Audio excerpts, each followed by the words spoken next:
And the people will be oppressed, each one by another, and each one by his neighbor. The youth will storm against the elder, and the inferior against the honorable. When a man lays hold of his brother in his father's house, saying, "You have a cloak, you shall be our ruler, and these ruins will be under your charge." Isaiah 3, 5-6. As much as the world has despised the merchant Donald Trump, the youth should be careful for what they ask for. For we have traded Donald Trump in for a weak ruler and President Joseph Biden. For as the prophecy forewarns, and the inferior shall rule, and you have a cloak, you shall be our ruler, and these ruins will be under your charge. For under the guise of the title of the President of the United States, the oligarchs have found themselves a man who would wear their cloak. And as much as we have despised Donald Trump, he did not allow the oligarchs to make him wear their cloak. And the powers who put the cloak on Joseph Biden, contrary to what we believe, are not the political left. For the powers are the oligarchs who control the United States. For the oligarchs are looking forward to having someone at the helm of the U.S. government whom they can puppeteer to their whim and will. What exactly is an oligarch? Oligarch comes from the Greek word oligos, which means few, and archo, which means to command. For as defined by Wikipedia, an oligarchy is a form of power structure in which power rests with a small number of people, and these powers may be influenced by nobility, wealth, education, corporation, religion, politics, or military control. Such powers are often controlled by families who pass their influence on from one generation to the next, but inheritance is not a necessary condition of oligarchy. And these oligarchs include the likes of Bill Gates, the Cheneys, George Soros, the Koch brothers, and Jeff Bezos.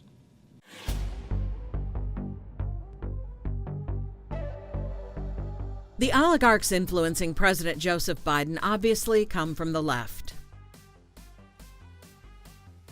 Bill Gates is the founder of Microsoft and the fourth wealthiest person in the world, worth $123 billion.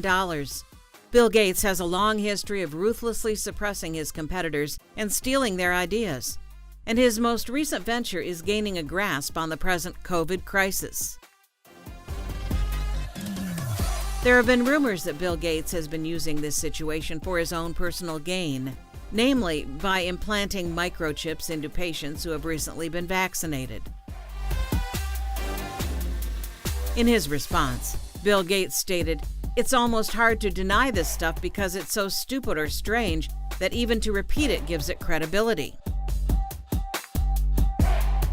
Contrary to what he says, one of the premier scientific magazines, Scientific America, stated that a group of Massachusetts Institute of Technology researchers has developed a novel way to address this problem of monitoring vaccinations by embedding the record directly into the skin. The journal goes on to testify that this work was funded by the Bill and Melinda Gates Foundation and came about because of a direct request from Microsoft founder and philanthropist Bill Gates himself. George Soros is a billionaire investor who has long exerted his political influence in Washington through the Democratic Party, and he continues to exert his influence through President Biden. As reported by the London Daily, billionaire George Soros has set a new personal record in his latest attempt to influence U.S. campaigns, reportedly donating more than $50 million for left-wing causes and candidates in the 2020 elections. The Federal Election Commission shows he funded $48 million through his own Democracy PAC this cycle and donated another $4 million directly to Democratic campaigns, totaling $52 million in contributions.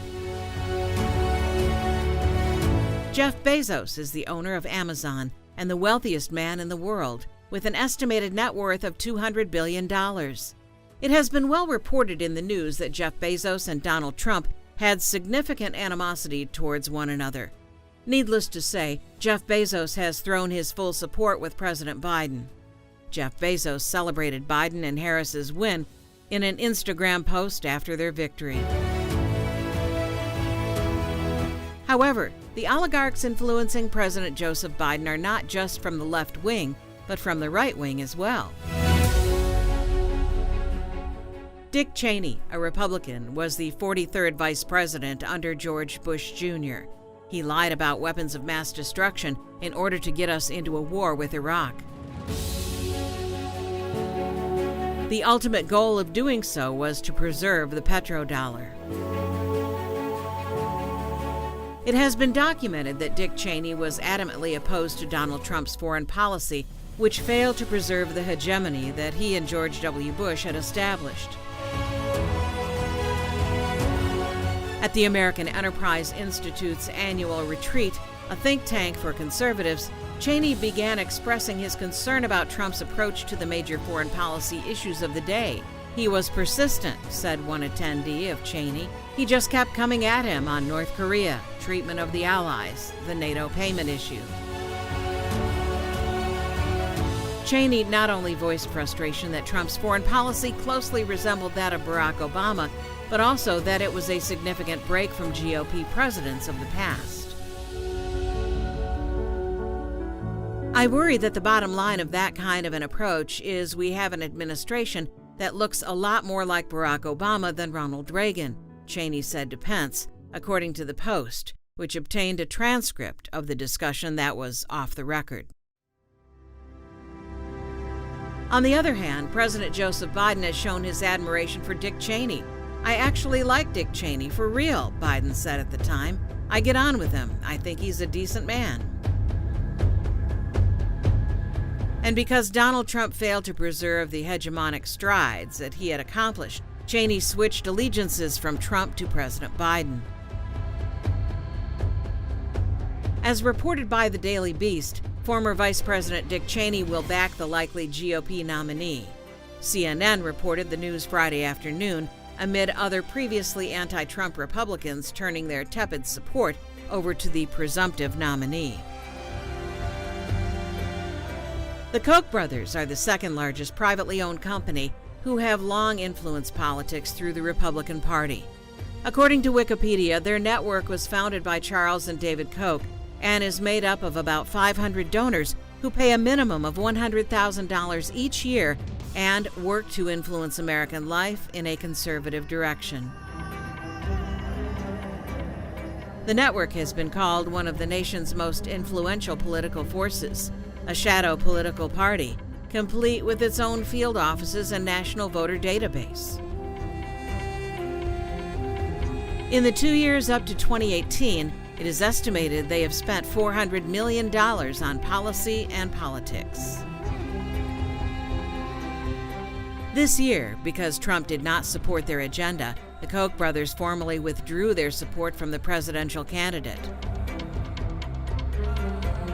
As Times reported, politically powerful billionaire Charles Koch will not lobby for President Donald Trump if he runs for re-election in the 2020 contest. And these are just a handful of oligarchs who have historically controlled the United States. And they have turned against Donald Trump because he refuses to wear their cloak. For as the prophecy says, "You have a cloak, you shall be our ruler." And cloak comes from the Hebrew word simlah, which means a covering which assumes the shape of the body under it. And unfortunately for the oligarchs, the shape of Donald Trump's body is contrary to what they were hoping for. But the shape of Biden's body is definitely what the oligarchs want. For Joseph Biden has a long history of serving the status quo, and his body is not that of a headstrong salesman, but that of a malleable and conforming servant of the present system. But unfortunately, the timing is bad for him.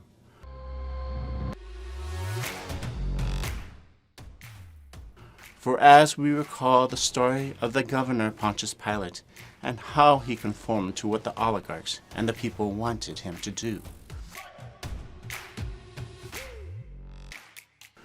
When the priests and elders brought Christ to Pilate to be condemned, at that time they were holding a notorious prisoner called Barabbas. So when the people gathered together, Pilate said to them, Whom do you want me to release for you, Barabbas or Jesus, who is called Christ?" For he knew that because of envy they had handed him over. While he was sitting on the judgment seat, his wife sent him a message saying, "Have nothing to do with that righteous man, for last night I suffered greatly in a dream because of him." But the chief priests and the elders persuaded the crowds to ask for Barabbas and to put Jesus to death.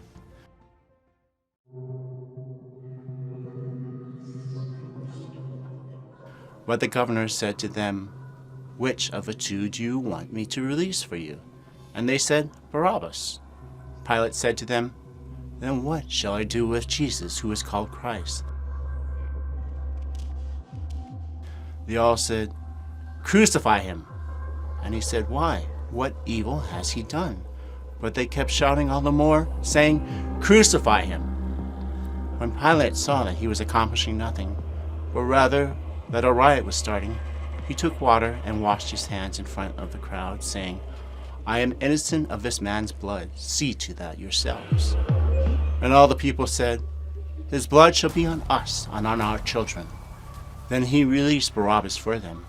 But after having Jesus scourged, he handed him over to be crucified. Matthew 27:11 through 26.